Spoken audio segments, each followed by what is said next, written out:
Good morning, আমি অনুপ। আজ পুরো তারকেশ্বর যাওয়ার ব্লগ নিয়ে আছি। আজ সকাল এখন বাজে 9:30 বাজে, আমরা বেরিয়েছি। যাওয়ার ইচ্ছে ছিল অনেক দিন থেকে, তো মাসে প্রথম দিকেও যেতে পারিনি, কিন্তু লাস্টে এই মুহূর্তে আছে। কালকে 15ই আগস্ট আছে, এই জন্য কাল যদি ভিড়টা একটু কম হয় এই জন্য যাচ্ছি। এখান থেকে অটো চাপবো, অটো থেকে বাইপাস থেকে তারপরে হাওড়া। আমরা এখন আছি বাইপাসে এখান থেকে বাস ধরবো, ধরে হাওড়া যাবো। হাওড়াতে তারপর ট্রেন ধরে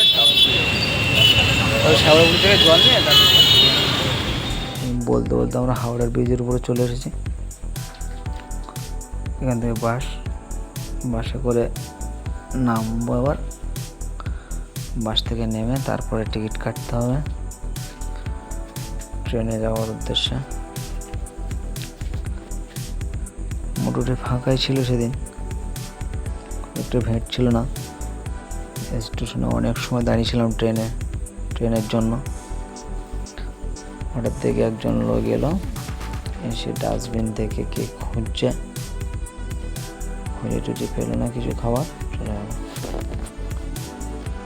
তারপর আমরা সবাই একসঙ্গে শ্যাওড়াফুলিতে চলে এলাম যে বাঘটা নেওয়ার জন্য। এই বাঘটা নিলাম, এই বাঘটা বানিয়ে এটা বানাতেই নিলাম 450 টাকা নিল বাঘটা। তারপর সবাই জল ভরলাম ওখানে। জল তো ওখান থেকে তুলেছিলাম, যেখানটা বাঘটা নিলাম ওখান থেকে জলটা তুললাম। অন্য জায়গায় দিয়ে 10 টাকা করে তুলতে হচ্ছে, আমাদের টাকাটা দিতে হয়নি ওখানে জল তোলার জন্য। এবার নাকি নিয়ম করেছে জল তুললে 10 টাকা করে দিতে হচ্ছে। ওখান থেকে হাঁটা শুরু করলাম। তখন বাজে ওই 2:45 বাজে, হাঁটা শুরু করলাম। 2:45 থেকে হাঁটা শুরু করে তারপর ডাকাত কালীবাড়ি, ওই 6টার দিকে ডাকাত কালীবাড়ি পৌঁছে গেছি আমরা সবাই। 6টার দিকে ডাকাত কালীবাড়ি এখানে পৌঁছে গেলাম। তারপর সবাই ভিতরে ঢুকলাম। ভিতরে ঢুকে জলটা দিলাম, ওখানে জল ঢাললাম। ঢেলে একটু রেস্ট নিচ্ছিলাম এখানে বসে বসে। প্রচুর লোকজন, মাসের লাস্টের দিকে গিয়েছি, তাও পুরো ভিড় ছিল। একদমই বলবো না ভিড় ছিল না, কিন্তু ভিড় ছিল মোটামুটি। যাচ্ছিল না ওরা রাস্তায়, লোকও ভালো ছিল লোকজন।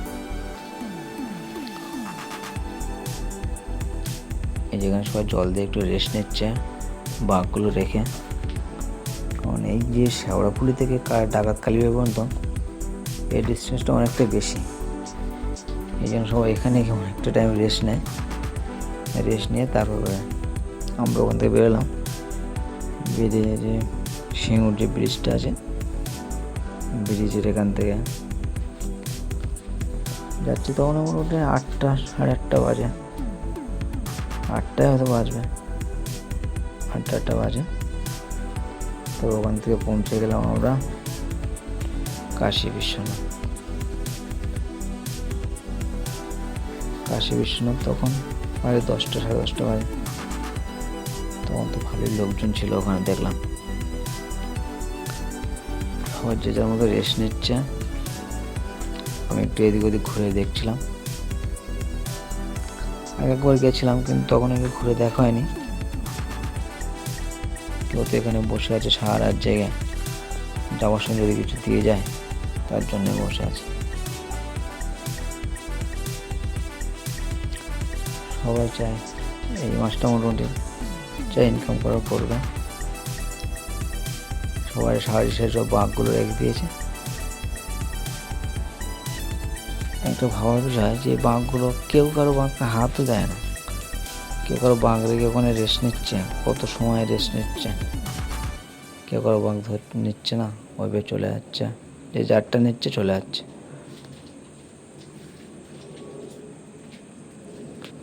সব বাঘগুলো সারি এখানে রাখা আছে। আমরাও আমাদের বাঘ রেখেছিলাম, রেখে তারপরে ওখানে রেস্ট নিয়ে ওখান থেকে 2টোর দিকে আমরা বেরিয়েছি। তখন রাত্রে 2টো বাজে, সেই সময় বেরিয়েছি।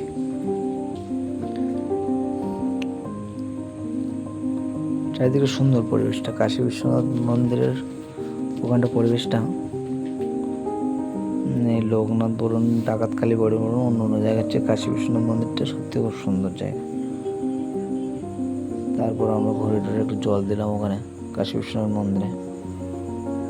সবাই জল দিচ্ছে, আমরা গেছি জল দেওয়ার জন্য, একটু জল না দিলে হবে। জল টল দিয়ে মন্দিরটা সুন্দর ছিল। তারপর মন্দির 2টোর দিকে বেরিয়ে পড়লাম। বেরিয়ে হাঁটতে হাঁটতে খুব কষ্ট হচ্ছিল। তারপরে 4টের দিকে তারকেশ্বর পৌঁছে গেছি আমরা। 4টের দিকে তারকেশ্বর পৌঁছে গেছি। যাওয়ার সময় তো রাস্তার থেকে সবাই জল দেওয়ার ব্যবস্থা করে দেওয়ার জন্য বারবারই বলছিল, কিন্তু আমরা না, এর আগে একবার গিয়ে ঠকে গেছি, এই জন্য আর কাউকে কিছু বললাম না। বসে আছি, তখন বলি যে 5টার দিকে গেটটা খুলবে, 5টা পরে তারপরে জল দিতে।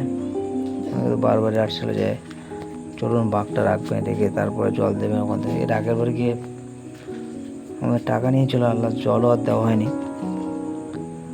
ওর ভিতরে লাস্ট পর্যন্ত ভিডিওটা এবারে গিয়ে করতে পারিনি, কারণ ওখানে দাঁড়াতে দিচ্ছিল না। জল দেওয়ার সঙ্গে সঙ্গে ঢালার সঙ্গে সঙ্গে পয়সা চাইছে, এই জন্য ওখানে দাঁড়ানো হয়নি। যা হচ্ছে বাইরে দাঁড়িয়েছিলাম। পেটটা মোটামুটি ছিল, খুব একটা ভালো না, ভালো ছিল না। নেক্সট বার যখন যাব তখন হয়তো ভিতরের ভিডিওটা করব। নমস্কার।